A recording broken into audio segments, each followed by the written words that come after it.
Marie Testing here in Thailand. For today's video, magluluto po tayo ng fish steak. So, yung mga fried fish po natin, lagyan natin ng twist.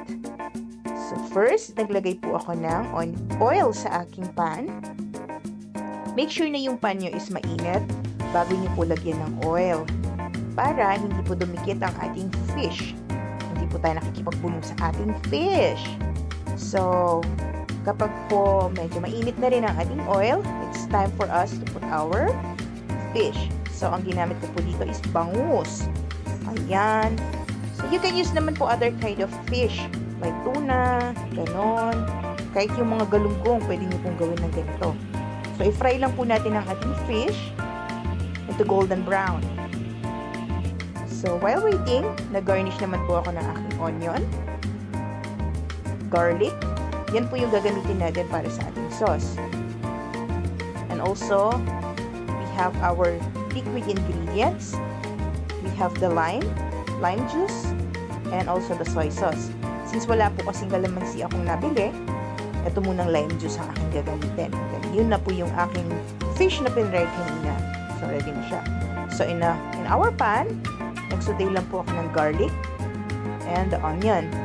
So, antay lang po natin mag-translucent ang ating onion. Saka po natin ilalagay ang ating mga liquid ingredients. So, unahin po natin with the soy sauce. So, dito po tansyameter lang po yung ginawa ko. Ayan. Ayan, sutay-sutay. And I also use pala na yung liquid seasoning dito din, which is the Maggi soy sauce, para at least mas masarap ang ating steak sauce. Ayan po siya. Tansyameter lang din po ang ginawa ko. So, halo-halo, mekos-mekos lang.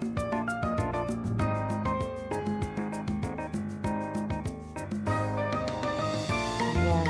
Hayaan lang po natin maluto ang ating soy sauce bago po natin ilagay yung other liquid ingredients, which is ang ating lime juice.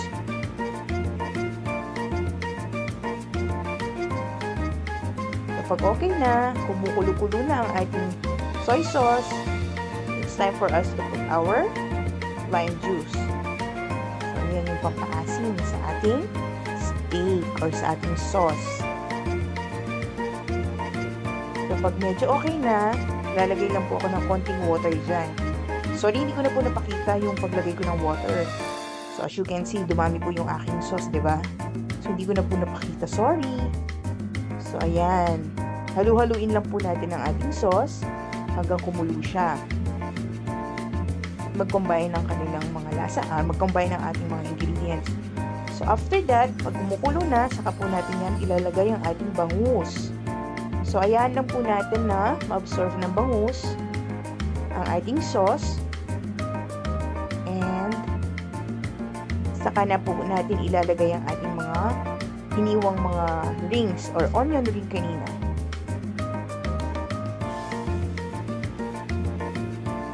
Ayan. So, antayin po natin ang mga 1 or 2 minutes po.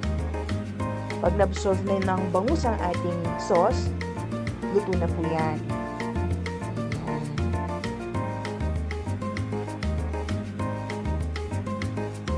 So, after 1 minute or 2 minutes, eto na po ang ating bangus steak. Okay. Tsura pa lang, nakakagutom na. So, the best po na pakain sa inyong mga anak at sa inyong mister na gutom, lalo na yung mga pagod galing sa trabaho. Napaka-easy lang po gawin yan. So, nag-garnish lang po ako din ng konting garlic, crispy garlic on top. Ayan po ang ating bangus steak. Thank you for watching!